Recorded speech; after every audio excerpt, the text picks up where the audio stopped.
Tragic news affecting Boston Celtics star Isaiah Thomas. His sister was killed in a one-car accident early Saturday morning, according to Washington State Police. She was 22 years old. And a moment of silence here at the Garden, and tears streaming down the face of Isaiah Thomas. He will play, and moments ago, he was introduced to the home crowd. And Bradley had Lopez closing out on him, gives it right back. You have had a very difficult stretch, but you continue to perform at a high level. How are you able to get to your game?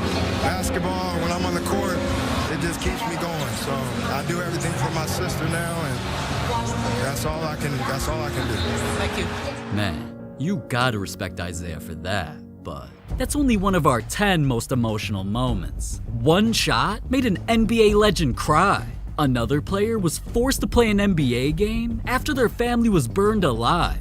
But before we get to that, at number 9, Kevin Durant's emotional moment came when he suffered a life-threatening injury. Even though he had just gotten hurt a few weeks before, Kevin was being pressured by the entire world to get back on the court too soon. Any way that he could be out on the court healthy enough to play, I'm not concerned. I don't care about rust. I could care less. If Kevin Durant is healthy enough I'm talking about to play without pain, I can expect a lot. And obviously Kevin heard all this talk, so with his team just one loss away from losing a championship, he announced his return, but he'd regret that decision soon. Curry to Durant, here's his first shot, and it looks pretty good there. Rattles home a 3. Durant tries another 3. 2 for 2 is Kevin Durant. Ibaka trying to stay with Durant, knocks it away, and Durant slipping.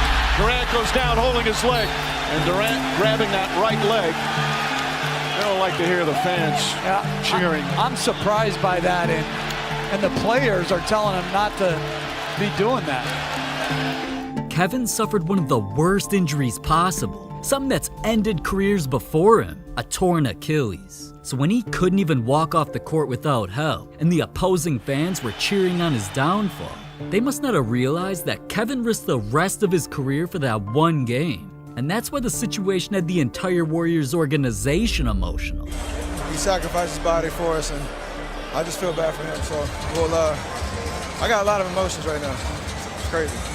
To see him go down, it took the life out of us for sure. We're all praying for him, and we're going to be by his side no matter what the situation is. We're all going to be right by his side there with him. Kevin had it's an Achilles injury. He was cleared to play tonight. That was a collaborative decision. I don't believe there's anybody to blame, and if you have to, you can blame me. Man, you gotta respect Kevin for putting his team over his own life, but his injury wasn't as bad as number 8, where a player was forced to watch his family die in a house fire. March 25th, 2018, I was in a house fire, and I had escaped, but I lost my grandmother, my baby brother. As a junior in high school, he's watching the Elite Eight. Realized that the fire is in his own house. Tried 2 windows. The 3rd window finally popped open. He wanted to go back in, could not because of the heat, so he had to jump out. Tore his patella tendon. The doctor said I wasn't gonna play basketball ever again. I mean, I still get the chills still. The grandmom, Faye, who basically saved the life of the 3-month-old cousins. It was unimaginable.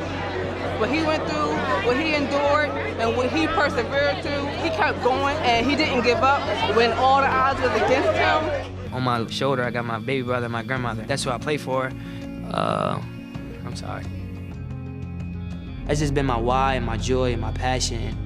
The reason why I go so hard and wanting to wake up every day with a smile on my face, because I'm not supposed to be here right now. Like, I was 0.2 seconds away from not being here, so I have every reason to smile.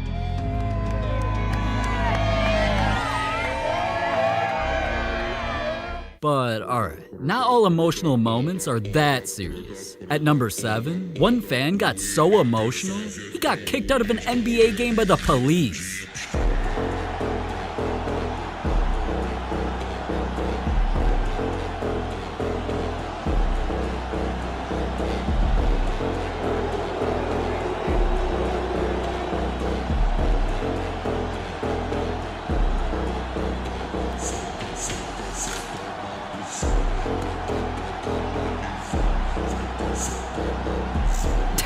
Dude really got arrested, and the mascot started it. Well, it ain't actually like that fan could have made the NBA or anything. Cause at number 6, when people actually make the NBA, it leads to some of the most emotional interviews in NBA history. I don't know what to say. I didn't think I'd be in this position. I dreamed about this since I was 4. I just thank God for it. Why is it so important to you to be putting on that jersey? I'm from New York. That's why it's important. Me repping my city it's amazing. It means a lot for both of us. We both know what I've been through. I don't want to get a little emotional up here, man, but I just want to thank him for everything he done for me. Tell me about these tears.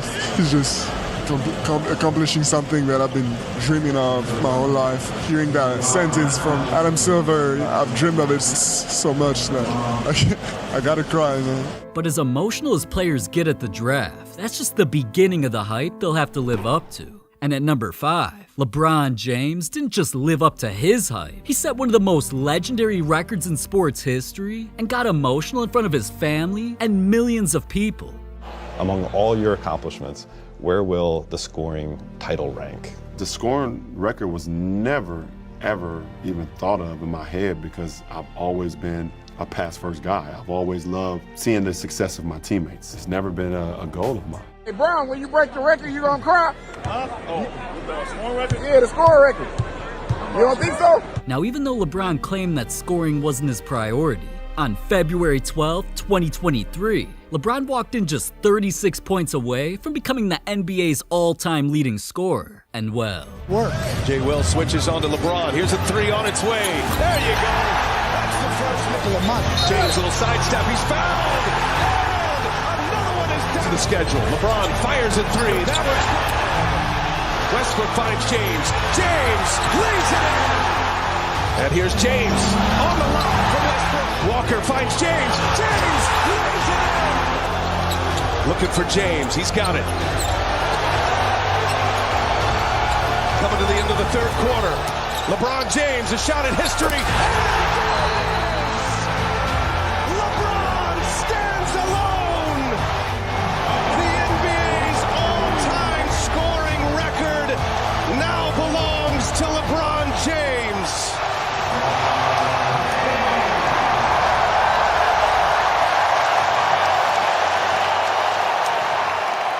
Thank you to the Laker faithful. You guys are one of a kind. Man, everybody that's ever been a part of this run with me the last 20 years, 20 plus years, I just want to say I thank you so much because I wouldn't be me without y'all. I would never, ever in a million years dreamt this even better than what it is tonight. So, man, thank you guys. now, alright, LeBron's shot might have made NBA history. But at number 4, Kawhi Leonard's shot made a grown man cry. It's off to Leonard, defended by Simmons. Is this the dagger?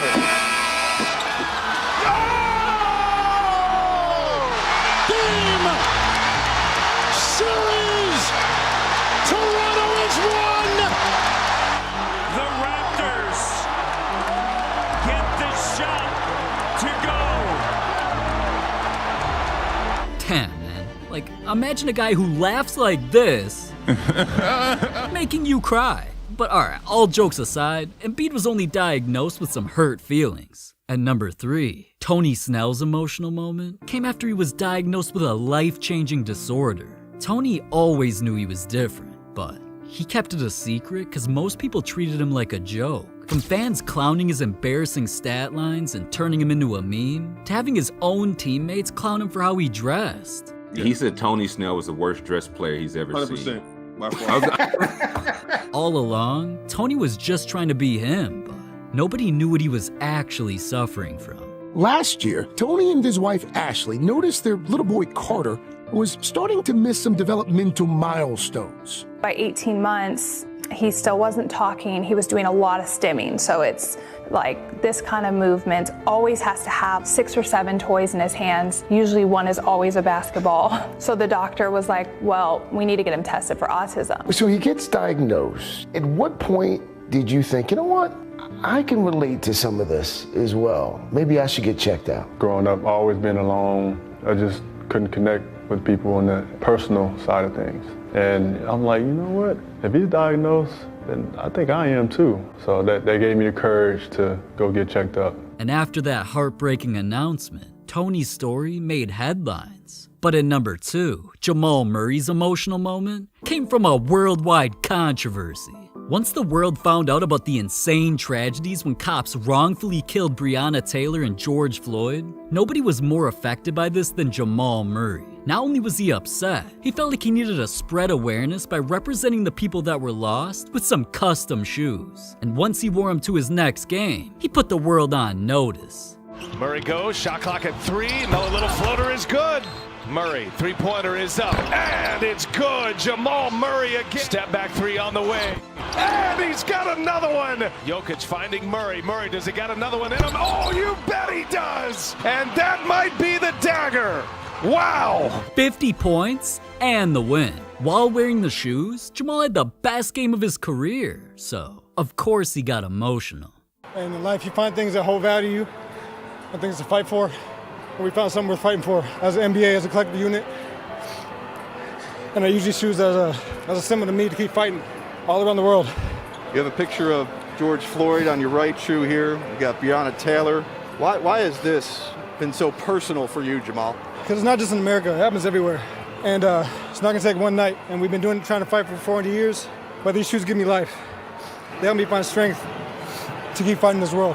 But after a player lost not only his teammate, but his best friend. None of Kobe Bryant's teammates ever got as close to him as Pau Gasol did. Once Pau joined the Lakers, these two instantly bonded and formed enough chemistry on the court to eventually win a championship. But it was deeper than just basketball. Off the court, Pau became part of Kobe's family when all of Kobe's kids began considering Pau their uncle. So it seemed like the friendship between the guys would last forever, until... Good afternoon from New York. We're coming on the air with breaking news, very sad news to tell the sports world. The LA Times is reporting that retired Los Angeles Lakers basketball star Kobe Bryant has been killed in a helicopter crash.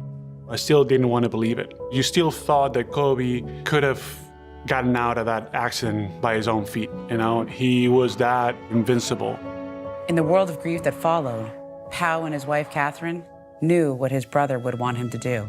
We wanted to be close to Vanessa and the kids, being there for them as much as possible. Pau sent flowers for Kobe and Vanessa's 19th wedding anniversary and a cake for Gianna's birthday in May. Then in September, Pau became a father for the first time. My daughter's full name is Elizabeth Gianna Gasol. To have Gianna's name, remembering her and having her present, it represents so much. I'm just gonna try to be a good father to my daughter, a good uncle to his daughters, a good brother to his wife. So after Pau did all of that for Kobe's family, and because of the legacy that him and Kobe created together, the Lakers honored Pau with a night that even Kobe would have been proud of. It is my honor to introduce my dear friend Pau tonight. Pau is special to Kobe, as a teammate, as a man, and as a friend. Pablo, Kobe predicted you and he would be together in the rafters. Here's a little video. Thank you for being here. I love you, sister. I'm proud to be your brother. I'm proud to be an uncle to your lovely girls. Man, I'm just overwhelmed to see all the faces here, all of you. Siempre será mi hermano.